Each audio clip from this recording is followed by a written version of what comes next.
Good morning students. ये है अपना एक प्यारा सा यूट्यूब चैनल फिजिक्स स्टडी। तो इसमें अपनों ने फर्स्ट चैप्टर स्टार्ट किया था electric field and electric charge. तो इसका जो फर्स्ट लेक्चर है वो अपलोड किया था अपनों ने।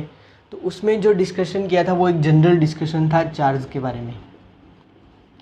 तो चार्ज के बारे में अपनों ने वहाँ पे उस लेक्चर के अंदर पढ़ा था कि चार्ज कितने टाइप्स के होते हैं, चार्ज की प्रॉपर्टीज़ क्या होती हैं, जैसे कंजर्वेशन हो गया, और स्केलर इसका जो होता है स्केलर क्वांटिटी में एडिशन होता है।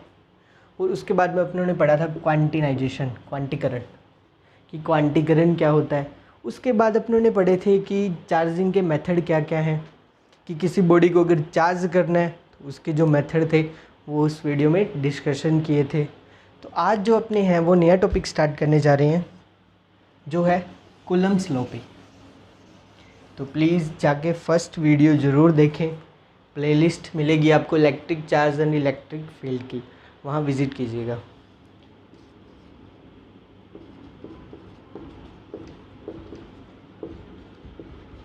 ये है अपना आज का नया टॉपिक कूलम्ब्स लॉ। इसको हिंदी में बोलते हैं कूलाम का नियम।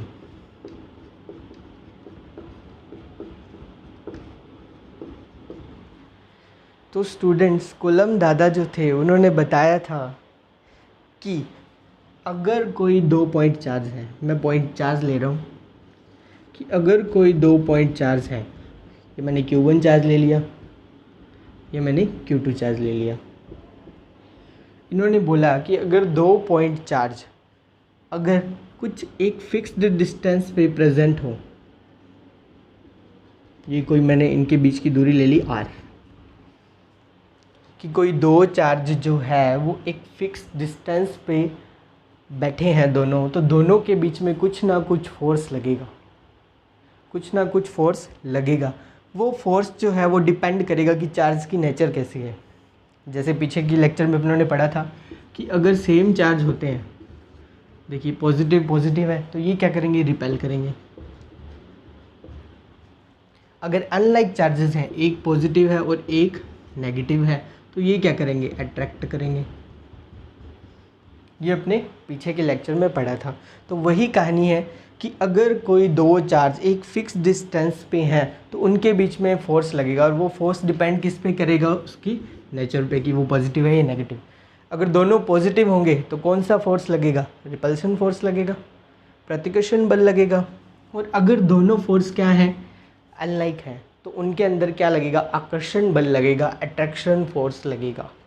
तो कूलाम ने इस फोर्स की वैल्यू बताई कि क्या होती है, कि कोई दो चार्ज जो है, 2 पॉइंट चार्ज हैं, ये बिंदु आवेश,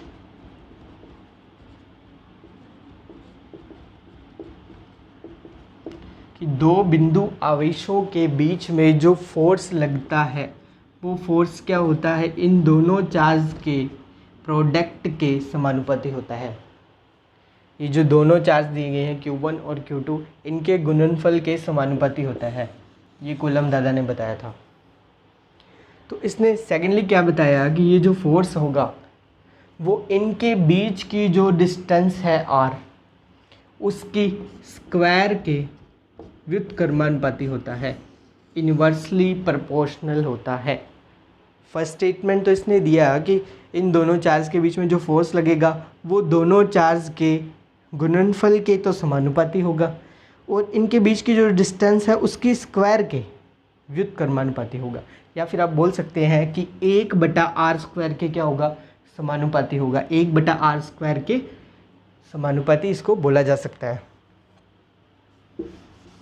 तो ये था कूलाम का नियम। थोड़ा और अच्छे से समझते हैं इसको।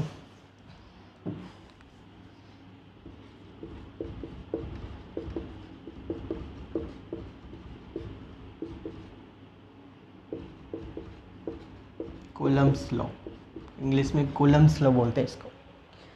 तो देखिए कूलम्ब्स लॉ जो वही स्टेटमेंट है वापस, कि जो फोर्स है वो समानुपाती होगा किसके, Q1 और Q2 के। फोर्स है व्युत्क्रमानुपाती होगा R² के। ये स्टेटमेंट इसका है। मैंने ये चार्ज ले लिया, कोई Q1 चार्ज है और ये कोई Q2 चार्ज है। अब बीच के इनकी जो डिस्टेंस है वो सेंटर से सेंटर तक होगी। मान लिया मैंने इसका सेंटर ये, इसका सेंटर कुछ ही है, तो सेंटर से सेंटर के बीच की इनकी डिस्टेंस होगी r। तो देखिए अब ये जो Q2 है वो Q1 पे क्या है, फोर्स अप्लाई करेगा। तो ये जो इस साइड फोर्स अप्लाई हो रहा है Q2 के कारण Q1 पे, इसको मैं लिखूँगा F12 वेक्टर, कि Q1 पर फोर्स लग रहा है किसके कारण, Q2 के कारण फोर्स लग रहा है, फोर्स ऑन 1 ड्यू टू 2, ऐसा भी इसको बोला जा सकता है। अब देखिए Q1 जो चार्ज है वो Q2 पे क्या डालेगा, फोर्स डालेगा, तो वो कुछ फोर्स होगा इधर F21 वेक्टर, कि Q2 पर फोर्स लग रहा है किसके कारण, Q1 के कारण। इसको मैं लिख सकता हूँ फोर्स ऑन 2 ड्यू टू 1। ये जो फोर्सेस हैं वो इस टाइप होंगे। अब इसने फर्स्ट स्टेटमेंट तो ये दिया, सेकंड वाला ये दिया, थर्ड स्टेटमेंट जो इसने दिया है वो ये है कि ये जो फोर्स लगेगा कि Q1 के कारण Q2 पे फोर्स लग रहा है, Q2 के कारण Q1 पर फोर्स लग रहा है, ये जो फोर्स लगेगा वो क्या होगा, इन दोनों के केंद्र बिंदु से मिलाने वाली जो रेखा है उसके ही अनुदिश होगा। ये जो फोर्स लग रहा है, मैंने ऐसे तो नहीं बोला कि Q2 जो है वो Q1 पे फोर्स लगा रहा है, ऐसे एरो तो नहीं किया कि इधर फोर्स लगा रहा है, नहीं, मैंने क्या किया, इसके अनुदिश किया है कि इन दोनों चार्ज के सेंटर से जो लाइन मिल रही है, ये जो लाइन ज्वाइन कर रही है ना इनके दोनों के सेंटर पॉइंट को, उस लाइन के अकॉर्डिंगली क्या लगेगा, फोर्स लगेगा। इधर भी मैंने ऐसे ही बनाया, देखिए F21, कि Q2 पर फोर्स लग रहा है किसके कारण, Q1 के कारण, कौन सी डायरेक्शन में, जो इनकी ज्वाइन करने वाली लाइन है। Force act along join line of two charges centre, जो इनके सेंटर से लाइन ज्वाइन कर रही है उस लाइन के ही अकॉर्डिंगली क्या लगेगा, फोर्स लगेगा इस साइड और इस साइड। थर्ड स्टेटमेंट इसका कुछ ये था, तो ये इम्पोर्टेंट स्टेटमेंट है, वरना अपने सोच सकते हैं कि Q1 जो है Q2 पे फोर्स लगा रहा है, वो ऐसे ही क्यों लगा रहा है, ऐसे क्यों नहीं लगा रहा। ये भी एक सोचने वाली बात है कि अगर Q1 चार्ज इधर पड़ा होता, Q2 चार्ज कुछ इधर पड़ा होता, सेंटर पॉइंट मैंने कुछ ये एज्यूम किया, तो सेंटर पॉइंट से जो रेखा मिल रही है वो ये होगी। अब जो फोर्स निकलेगा, इधर फोर्स निकलेगा कुछ F21 वेक्टर, इधर जो फोर्स निकलेगा वो कुछ होगा F12 वेक्टर। अब ये ऐसे तो है नहीं कि यहाँ से यहाँ जो फोर्स लग रहा है F21 वो कुछ मैंने ऐसे दिखाया है, ये क्या है, इनकी जो लाइन ज्वाइन हो रही है ना उस लाइन के अकॉर्डिंगली क्या लगेगा, ये फोर्स लगेगा। तो ये था इसका कुछ तीसरा पॉइंट, इसको थोड़ा ध्यान में रखना।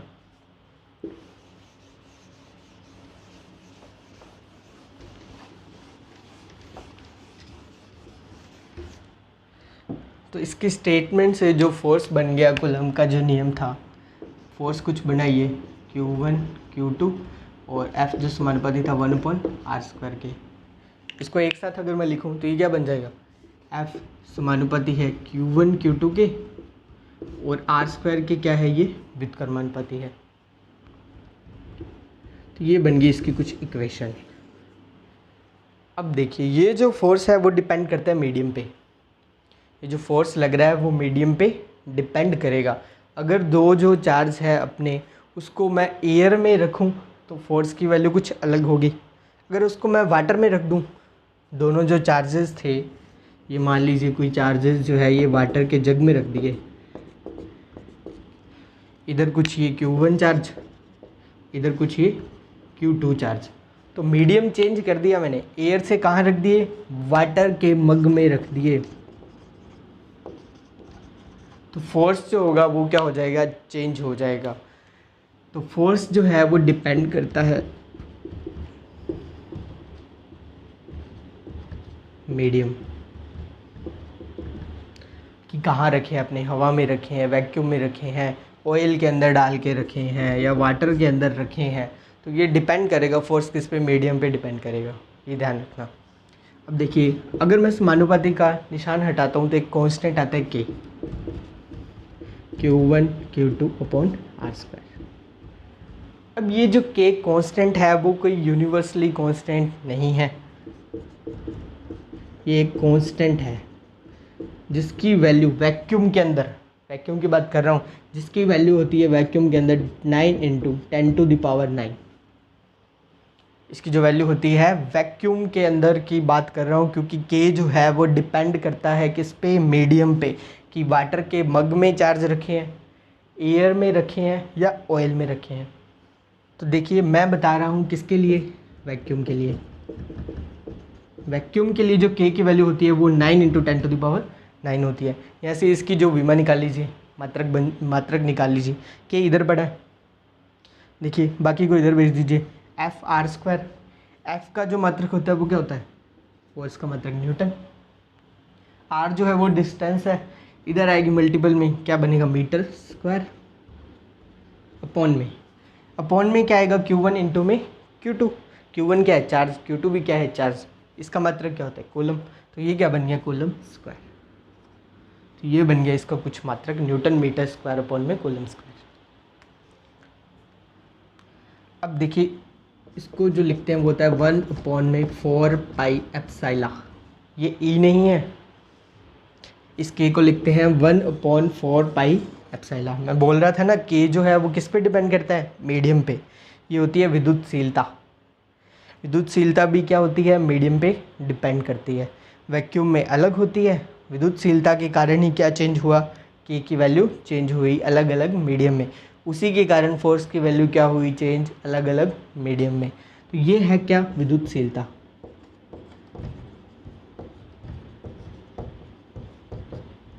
परमिटिविटी।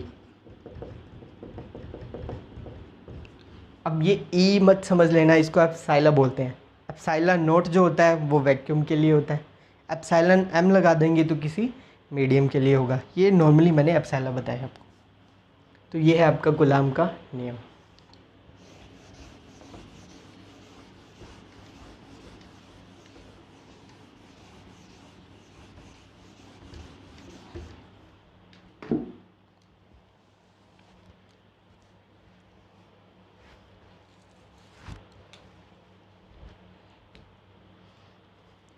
देखिए बच्चों, कूलाम का नियम अपनों ने अब पढ़ लिया। अब अपने पढ़ेंगे कूलाम के नियम का सदिश निरूपण, means vector form of the Coulomb's law. तो देखिए वेक्टर फॉर्म पढ़ने वाले हम।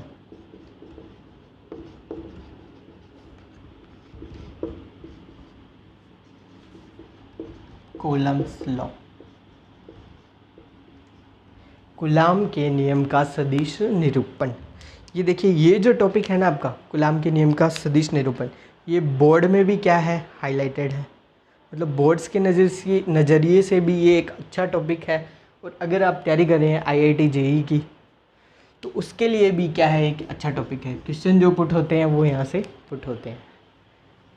देखिए अभी मैंने आपको बताया था कि ये कोई मान लीजिए Q1 चार्ज,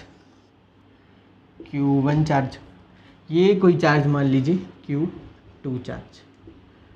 ये सेंटर इसका ये है, इसका सेंटर कुछ ये है। तो इनको ज्वाइन करने वाली जो लाइन है वो कुछ मैंने मान ली ये वाली है, कुछ इस टाइप से। तो मैंने इनके बीच की जो डिस्टेंस है वो मान ली R मोड।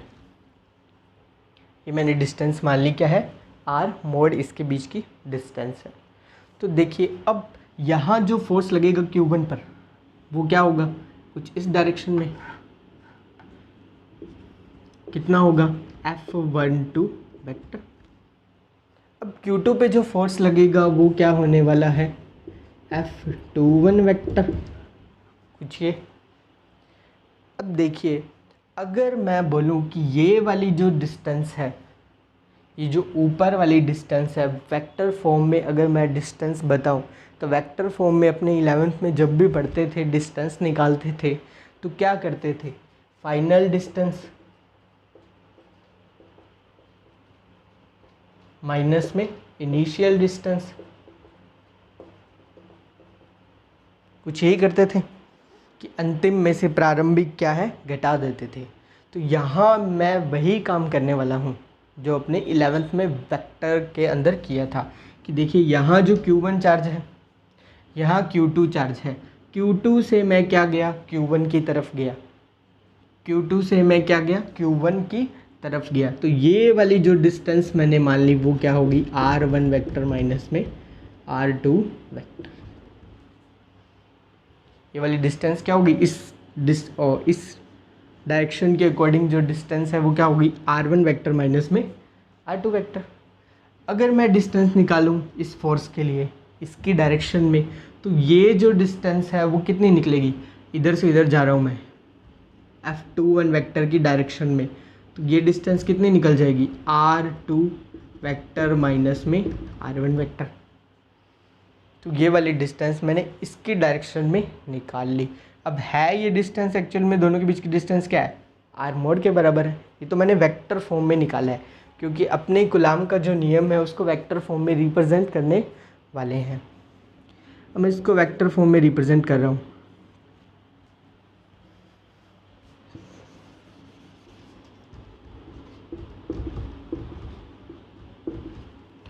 देखिए F12 वेक्टर पहले मैंने निकाला था सीधा फोर्स, उसकी वैल्यू क्या थी, Q1 Q2 अपॉन में R², इधर आया था कुछ K कांस्टेंट।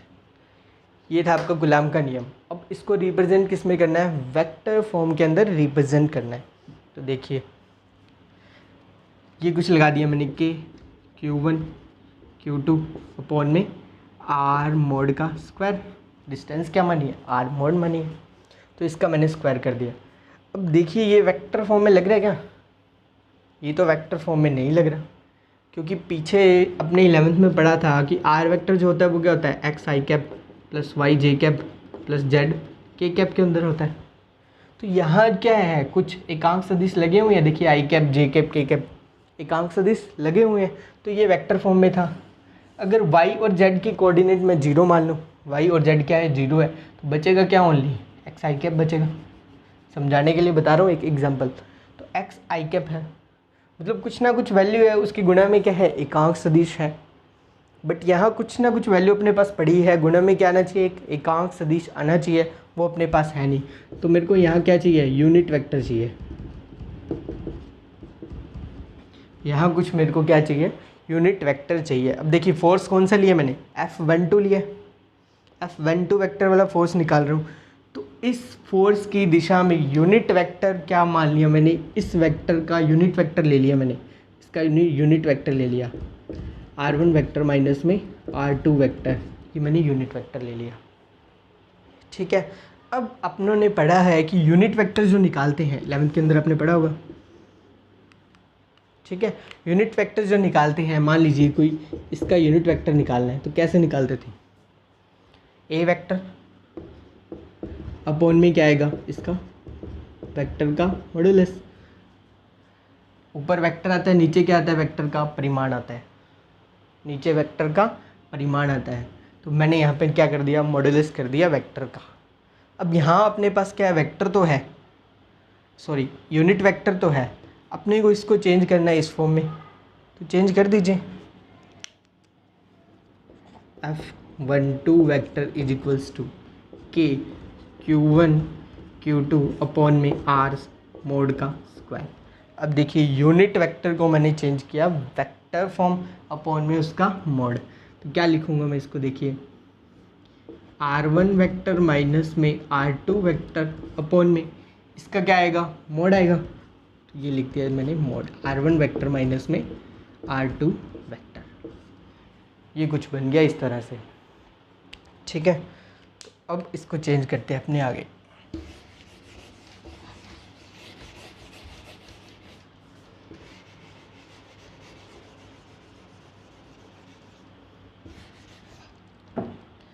देखिए यहाँ तक अपनों ने कर लिया R1 minus R2 vector upon में R1 vector minus R2 vector का मोड। ठीक है, तो देखिए अब ये जो R वेक्टर का मोड है और R1 माइनस R2 वेक्टर का जो मोड है, क्या वो दोनों सेम है? देखिए ये वाली डिस्टेंस, इसी डिस्टेंस की तो बात कर रहे हैं अपने। अगर ऐसे नहीं समझना तो ऐसे देख लीजिए, डिस्टेंस तो क्या है, यही है। डिस्टेंस तो क्या है, यही है। बस ये डायरेक्शन के अकॉर्डिंगली अपनों ने क्या है, वेक्टर फॉर्म में डिस्टेंस लिया था। अब देखिए अगर इसका मोड हो, अब मोड लग जाएगा तो उसकी डायरेक्शन नहीं रहती। किसी भी वेक्टर का अगर मोड लगा दें तो वो क्या बन जाएगा, एक स्केलर क्वांटिटी बन जाती है। जैसे ए वेक्टर का मैंने मोड कर दिया तो वो क्या बन गया, एक स्केलर क्वांटिटी बन गया। पहले क्या था, वेक्टर था, मोड लगाया क्या बना, स्केलर बना, अदिश राशि बन जाता है। तो अब मैंने इसका मोड लगा दिया तो ये अदिश राशि बनी। अब है तो ये क्या, डिस्टेंस ही। तो डिस्टेंस है, इसका मतलब क्या हुआ, आर का मोड बराबर किसके है, r1 वेक्टर माइनस में r2 वेक्टर के। या फिर बोल दो r वेक्टर का मोड बराबर है किसके, r2 वेक्टर माइनस में r1 वेक्टर के। अब है तो क्या ये डिस्टेंस ही, वो तो डायरेक्शनली अकॉर्डिंग अपने ने बताया था। ठीक है, तो इसको मैं ये इस आर के मोड को मैं क्या लिख सकता हूँ, कुछ इस फॉर्म में लिख सकता हूँ। तो ये और ये मिलके क्या बन जाएंगे, देखिए यहाँ पावर 2 है, आर को मैं क्या लिख सकता हूँ, r1 वेक्टर माइनस में r2 वेक्टर। चलो मैं लिख देता हूँ, कंफ्यूज मत होना, के Q1 Q2 अपॉन में, इसको मैंने लिख दिया r1 वेक्टर माइनस में r2 वेक्टर का मोड और इसकी स्क्वायर। और इधर ऐसी की ऐसी टर्म पड़ी है, r1 वेक्टर माइनस में r2 वेक्टर अपॉन में r1 वेक्टर माइनस में r2 वेक्टर का मोड। अब देखिए यहाँ पावर 2 है, यहाँ पावर 1 है, मल्टीपल होगा क्या बन जाएगी, पावर 3 बन जाएगी। तो इधर देखिए F12 vector is equals to के Q1 Q2 अपॉन में r1 वेक्टर माइनस में r2 वेक्टर मोड की क्यूब। अब इनटू में क्या बचा, r1 वेक्टर माइनस में r2 वेक्टर बचा। ठीक है, तो ये क्या है आपके कूलाम के नियम का सदिश निरूपण। यह है कूलाम के नियम का सदिश निरूपण। अब देखिए अपनों ने R1 R2 लेके ही क्यों किया है, इसका भी एक डिस्कशन थोड़ा सा देख लीजिए। क्योंकि बुक्स में जो दिया हुआ है ना वो थोड़ा कंफ्यूजिंग है, अलग अलग बुक्स में अलग अलग दिया होता है। कभी तो R12 वेक्टर को लिख देते हैं ये R1 वेक्टर माइनस में R2 वेक्टर, और कभी कभी किसी बुक में लिखा होता है R2 वेक्टर माइनस में R1 वेक्टर। क्या समझें इस चीज़ को, कोई बुक तो आपको मिलेगी उसमें ऐसा लिखा होगा, कई बुक्स मिलेगी आपको कुछ ऐसा लिखा होगा। तो अपनों ने इसको छोड़ ही दिया, अपनों ने इसको छोड़ ही दिया, इसको यूज़ ही नहीं किया। क्यों उलझे बुक के चक्रों में, किसी बुक में क्या है किसी बुक में क्या है, अपनों ने डायरेक्ट ऐसे ही कर लिया, डायरेक्ट वेक्टर फॉर्म ही ले ली, डायरेक्शन से ही कर लिया। तो ये जो होता है ये फाइनल होता है, चाहे कोई सी भी बुक हो, ये जो रिजल्ट निकलता है वो सभी बुक्स में एक जैसा है। बट इसमें थोड़ी सी कंफ्यूजिंग हो जाती है, तो मैंने ऐसे किए नहीं।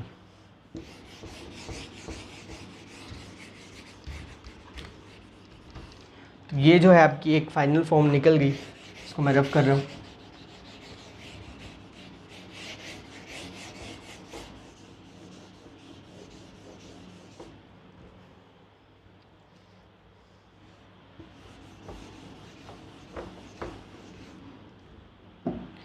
ठीक है, ये तो मैंने निकाला था F12 वेक्टर। ठीक है, अगर मैं अब आपसे बोलूं कि आप निकाली F21 वेक्टर,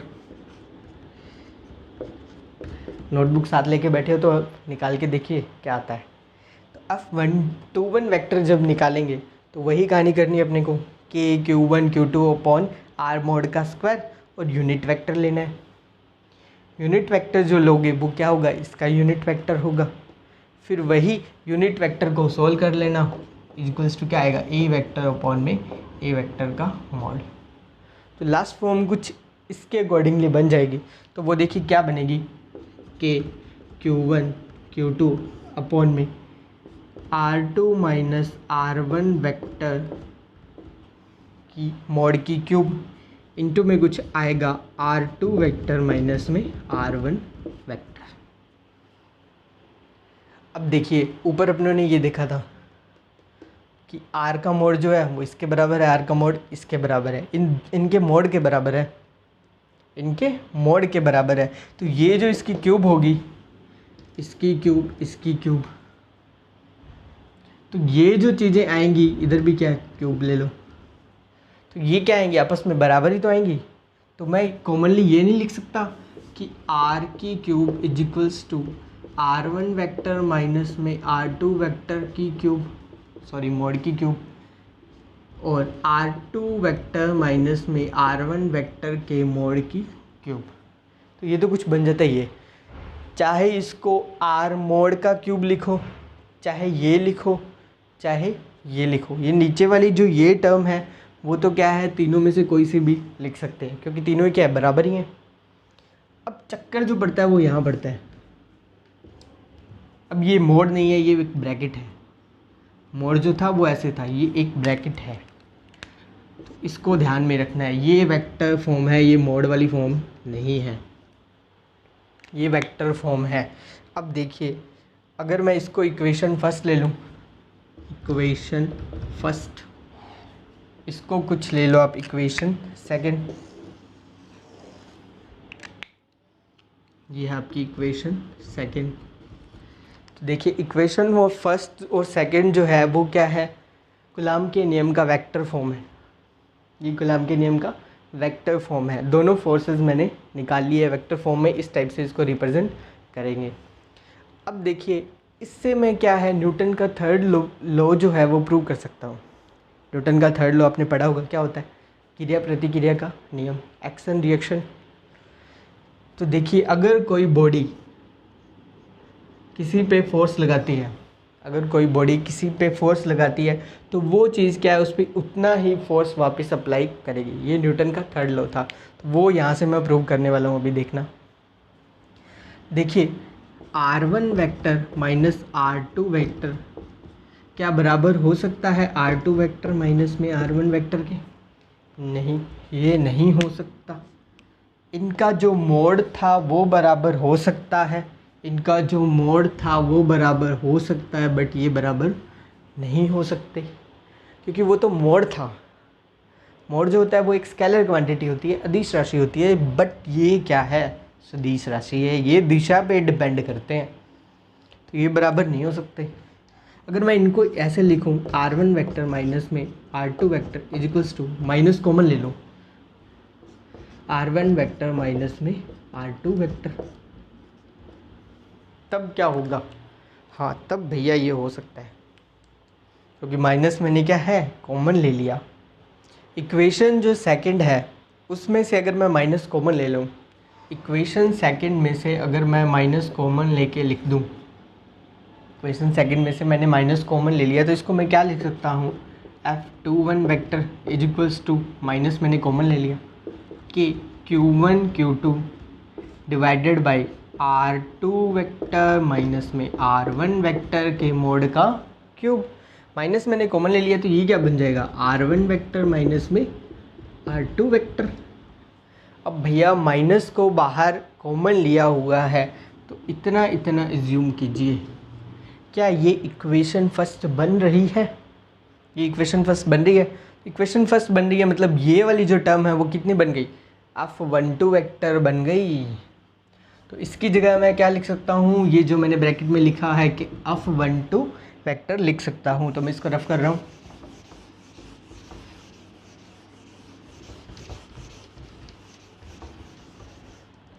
तो अब मैंने क्या लिख दिया, F21 vector is equals to किसके, माइनस F12 वेक्टर के।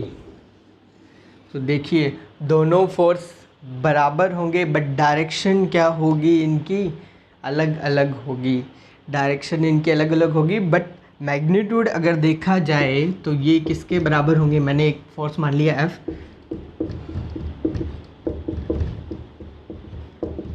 तो इनका जो मैग्नीट्यूड होगा वो क्या होगा, बराबर होगा। कोई भी एक फोर्स मान लीजिए F, उसके एक बराबर होगा, या ऐसे बोल दो कि दोनों फोर्स क्या होंगे, बराबर होंगे। कब, मैग्नीट्यूड में। बट अगर मैं वेक्टर फॉर्म में देखूं तो डायरेक्शन इनकी क्या होगी, चेंज होगी। वही जो शुरू में डायग्राम बनाया था, ये Q1 ये Q2, ये Q1 ये Q2, तो इधर जो फोर्स लग रहा है F21, इधर जो फोर्स लग रहा है वो F12 वेक्टर, ये भी वेक्टर। तो कुछ ये कहानी हुई है। फोर्स तो क्या है, दोनों बराबर हैं, बट डायरेक्शन क्या है, अपोजिट। एक की इधर है, एक की इधर है। वही क्या है, ये वाली इक्वेशन। यही क्या है, न्यूटन का थर्ड लॉ।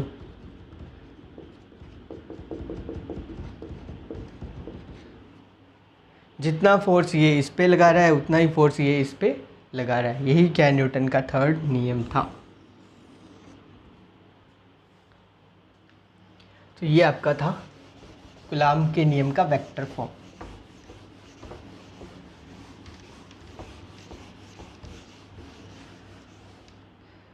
देखिए बच्चों, ऐसा ही कुछ आपने 11th में भी पढ़ा था, गुरुत्वाकर्षण का नियम। गुरुत्वाकर्षण का जो लॉ था उसके अंदर आपने मासेस के लिए पढ़ा था कि F जो था, फोर्स ड्यू टू ग्रेविटेशनल, यहाँ पे फोर्स जो पढ़ा है वो इलेक्ट्रोस्टैटिक फोर्स पढ़ा है, कूलाम का जो नियम है। इधर क्या है कि Q1 Q2 अपॉन में r²। इधर क्या था, फोर्स ड्यू टू ग्रेविटेशन। इधर एक कांस्टेंट था G, इधर था कुछ m1 m2 अपॉन में r²। कुछ यही कहानी थी। अब ये कांस्टेंट है वो एक कांस्टेंट है, ये यूनिवर्सली कांस्टेंट नहीं है, बट यहाँ जो कांस्टेंट G था वो क्या था, एक यूनिवर्सली कांस्टेंट था, सार्वत्रिक नियतांक था। तो देखिए दोनों फोर्स क्या देखने में लगभग सेम लग रहे हैं, तो इनमें क्या क्या समानताएं हैं, क्या क्या सिमिलैरिटीज़ है, समानताएं क्या हैं इनमें, सेम क्या क्या होता है। सेम तो देखिए कुछ ये है कि ये भी 1/r² है, इधर भी कुछ 1/r² है। तो ये इनवर्स स्क्वायर लॉ को फॉलो करते हैं। इनवर्स में है r², इनवर्स स्क्वायर लॉ को ये क्या करते हैं, दोनों ही फॉलो करते हैं। ये तो इनकी समानताएं हैं। अब देखिए असमानता क्या है, इनमें मैच क्या मैच क्या नहीं होता। तो देखिए यहाँ जो कांस्टेंट था के कांस्टेंट था वो सार्वत्रिक कांस्टेंट नहीं था, ये एक नॉर्मल कांस्टेंट था जो डिपेंड करता था मीडियम पे। मतलब फोर्स, इलेक्ट्रोस्टैटिक फोर्स जो है वो किस पे डिपेंड करता है, मीडियम पे, माध्यम पे डिपेंड करता है। बट यहाँ जो फोर्स है, ग्रेविटेशनल फोर्स जो था वो मीडियम पे डिपेंड नहीं करता, ये डिपेंड नहीं करता।